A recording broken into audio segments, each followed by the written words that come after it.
Picture this. You're standing on a street corner in downtown Dallas, your phone pulling down a gig of data in under a second, your Netflix loading before you finish blinking, and underneath that moment is a company that spent over $50 billion just buying the airwaves to make it happen. That's Verizon. And today on episode 104 of Charged Alpha, we're going deep on one of America's most iconic telecom giants. And it's actually a fascinating time to look at Verizon, Hudson. The company just closed the biggest fiber acquisition in a decade, beat earnings for the third straight quarter, and is sitting on nearly $20 billion in free cash flow, but it's also carrying $180 billion in net debt. So there is a real story here on both sides of the ledger. $20 billion in free cash flow and $180 billion in debt. That's the Verizon tension in a nutshell. We're going to unpack all of it. Let's go. Verizon Communications was born in the year 2000 when Bell Atlantic, itself a Baby Bell spinoff from AT&T's 1984 breakup, merged with GTE, one of the last independent phone companies in America. The name Verizon is a mashup of the Latin veritas, meaning truth, and horizon. The company is headquartered in New York, employs roughly 99,000 people, and trades on the New York Stock Exchange. The business runs through two main engines. The consumer segment is the one most people know. It operates about 115 million wireless retail connections through the Verizon Wireless brand, plus residential Fios internet, video, and voice services in the Northeast. The business segment is the less glamorous but highly profitable side. Enterprise private networking, IoT, cloud connectivity, unified communications, and managed security services for corporations and government. And the why now story is genuinely compelling. In January 2026, Verizon closed its acquisition of Frontier Communications for $20 billion, doubling its fiber footprint to 25 million passings overnight.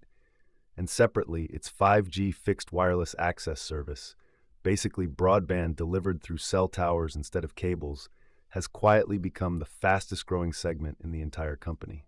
The strategic thesis is convergence. Verizon wants to be the company that delivers your wireless service, your home internet, and your smart home devices through one pipe. That bundle strategy has worked extraordinarily well in Europe, and Verizon is betting it can replicate it here. Whether the debt load lets them execute is the open question. The moat here is infrastructure. You cannot replicate Verizon's nationwide 5G network, its spectrum holdings, or its fiber footprint in less than decades and hundreds of billions of dollars. That's the durable competitive advantage, the sheer capital intensity of what they've already built. At the helm is Hans Vestberg, a Swede who took over as CEO in 2018 and is arguably one of the most technically sophisticated telecom executives on the planet.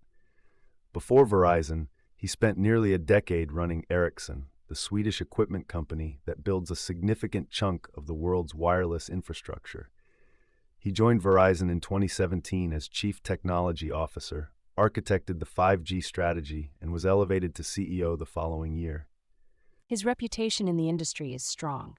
He's a true engineer turned executive, deeply fluent in network architecture, spectrum economics, and the capital intensity trade-offs that define this industry.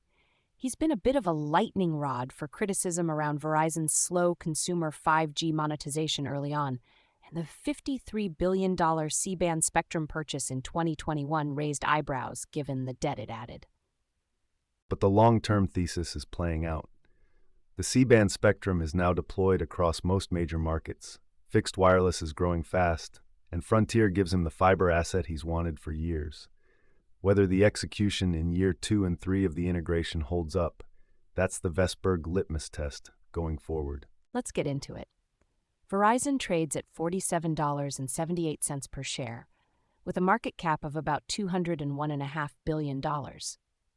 That puts it at a trailing price-to-earnings ratio of 11.8 times and a price-to-sales ratio of just 1.46 times. For context, T-Mobile trades at 20 times earnings and 2.5 times sales, so Verizon is priced like a value stock in a growth-inflected industry. The dividend yield is 5.7%. On a beta of 0.27, basically the most boring low-volatility stock you can find in the entire S&P 500, That's a very compelling income profile. On revenue, Verizon pulled in $138 billion in trailing 12-month revenue, a 2.5% increase year over year.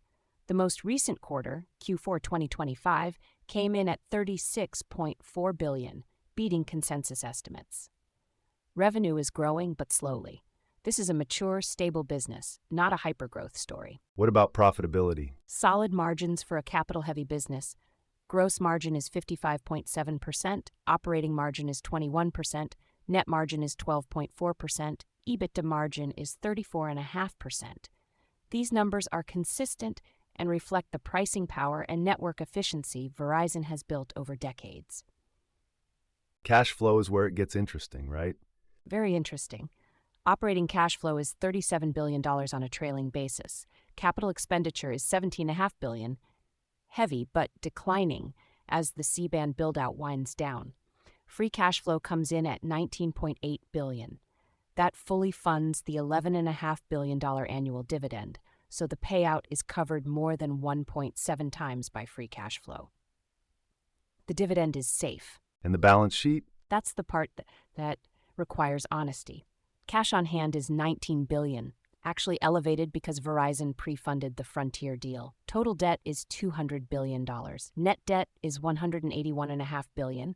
Net debt to EBITDA is 3.8 times. That's manageable for a telco. AT&T was at similar levels, but it does constrain buybacks and strategic optionality. Return on equity is 16.4%. Return on assets is 4.2%.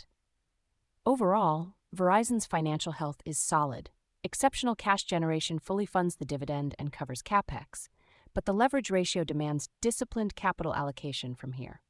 How are analysts positioned on this one? Mixed but leaning constructive.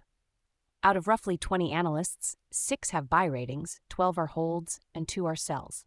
That's a consensus hold with a price target of around $50, representing about 4.5% upside from current levels.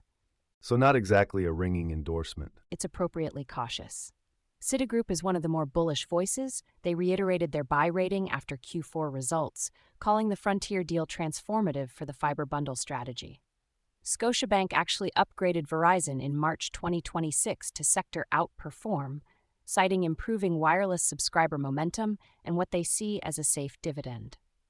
Evercore ISI is bullish on fixed wireless access as a low capex broadband expansion lever.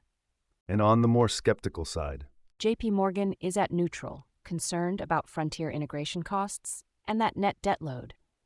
Morgan Stanley also at equal weight. They like the yield, but worry about T-Mobile's continued competitive pressure in wireless.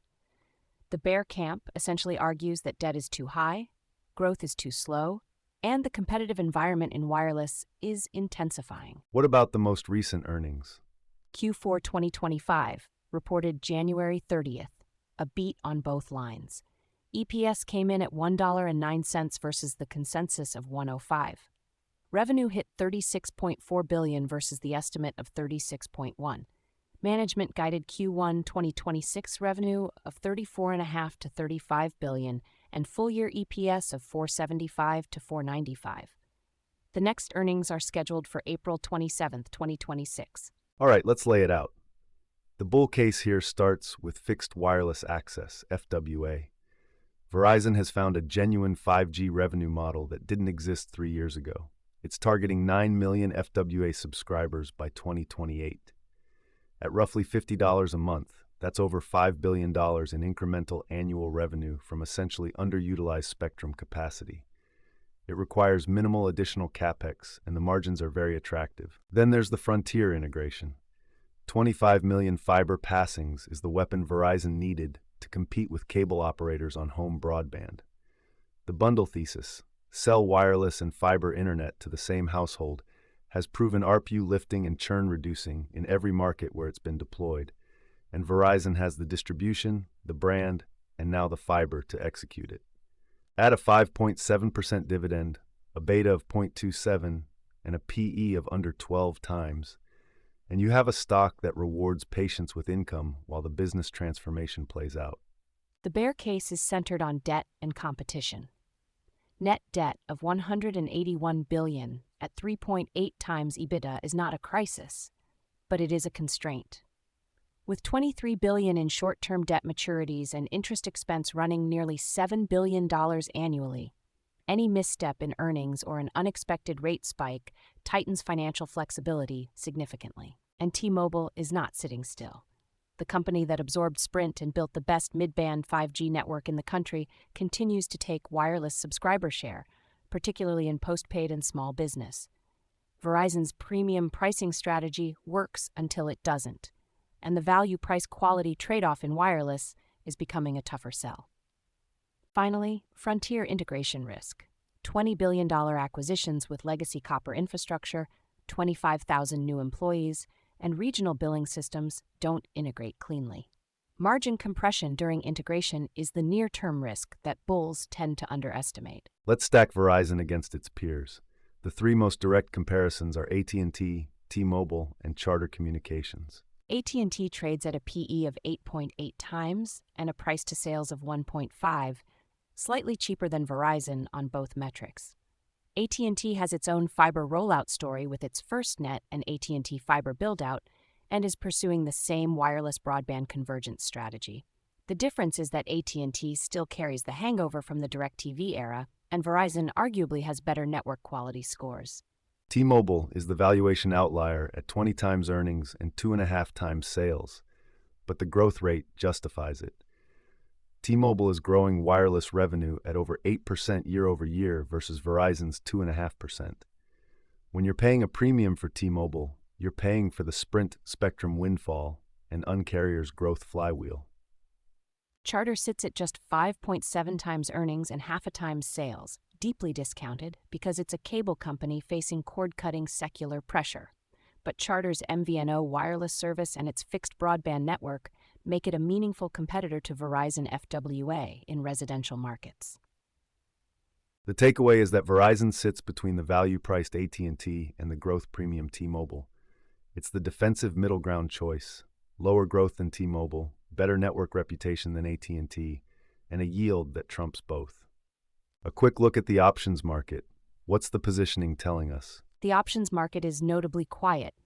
Implied volatility percentile is sitting at just 18%, bottom quintile, meaning the market is pricing in very little movement relative to recent history. The put-to-call ratio is 0.85, which leans slightly bullish. Ahead of the April 27th earnings, call open interest clusters at the $50, $52, and $55 strikes, suggesting traders positioning for a modest upside surprise.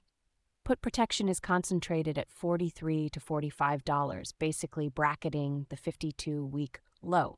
So a quiet, income-oriented positioning, not a lot of speculative action here, which makes sense for a stock that tends to move in the low single-digit percentage range on earnings. Exactly. Verizon isn't a momentum trade. The options market treats it like the utility-adjacent defensive it is. Any notable insider moves? Relatively quiet. There was one director purchase in early 2026, approximately $250,000 at prices around $46. That's a positive signal, though modest in size for a $200 billion company. On the sell side, 4 executives exercised and sold options through pre-planned 10b5-1 programs. Routine for vesting compensation at large cash doesn't carry the same negative signal as discretionary selling. No big CEO or CFO open market buys, which would have been a more meaningful vote of confidence, but also no red flag selling. Neutral to slightly constructive on the insider picture. What are the key risks investors need to watch? 4 things. First, Frontier integration execution. This is the biggest near-term risk. A $20 billion acquisition brings operational complexity, and any service quality degradation or margin surprise will get punished. Second, the debt maturity wall. $23 billion in short-term debt needs to be refinanced, and the trajectory of interest rates matters here. And on the competitive and financial side? T-Mobile competitive pressure is ongoing. Watch Verizon's postpaid phone net adds each quarter as the clearest signal of whether the brand is holding its ground. And fourth, dividend sustainability. The FCF coverage is strong at 1.7 times, but any material capex increase tied to Frontier or an earnings miss could reignite dividend risk concerns. Forward catalysts are the Frontier fiber ramp, If they can demonstrate accelerating fiber subscriber adds and improving ARPU in bundled markets by mid-2026, that would validate the whole convergence thesis. And FWA growth, 9 million subscribers by 2028, is ambitious. Each quarter's net adds are the proof point. So where does this leave us? Verizon is a company executing a fundamental transformation from a pure wireless carrier to a converged wireless and fiber broadband provider, while carrying enormous legacy debt and facing a formidable rival in T-Mobile. The business generates nearly $20 billion in free cash flow. The dividend is covered, and the valuation at 12 times earnings and a 5.7% yield screens as cheap on multiple frameworks. The key metric to watch is simple: quarterly postpaid phone net adds. If Verizon can stabilize and grow its wireless subscriber base while the Frontier Fiber adds begin to contribute meaningful ARPU uplift, the investment thesis works. If subscriber losses accelerate, the whole story unravels. It's a solid business priced for patience, not excitement. For income-focused investors with a 2 to 4 year time horizon, the entry point looks attractive. For growth investors, T-Mobile remains the cleaner story. We're going to leave you with a Warren Buffett quote that captures Verizon's investment profile perfectly. The best business is a royalty on the growth of others, requiring little capital itself. Now, Verizon obviously requires massive capital, but what Buffett points at is the idea of a network that touches every transaction, every communication, every connected device in America. Verizon's infrastructure is that invisible backbone. And that's the enduring case for infrastructure-scale businesses. The network effects compound quietly, while the dividend lands in your account every quarter. That's going to do it for episode 104 of Charged Alpha, our deep dive on Verizon Communications, ticker VZ. And hey, if you want to run the same research workflow we use to build these episodes, everything's free at chargedalpha.com. 11 screening tools across stocks, ETFs, options, crypto, bonds, REITs, commodities. No sign-up, no paywall. The same data that powers this show is sitting there waiting for you to run your own screens. Check it out. Until then, I'm Hudson Thomas. This podcast is for informational and educational purposes only. Nothing discussed today constitutes a buy, sell, or hold recommendation for any security mentioned. All investments carry risk, including the risk of total loss of principal. Past performance does not guarantee future results. Always do your own research and consult with a qualified financial advisor before making any investment decisions. The hosts and producers of Charged Alpha may hold positions in securities discussed on this show. This episode was researched, written, and produced using AI-assisted tools. All data has been aggregated from publicly available sources and may contain inaccuracies. Data is current as of the recording date and may have changed. Ooh-wee-doo!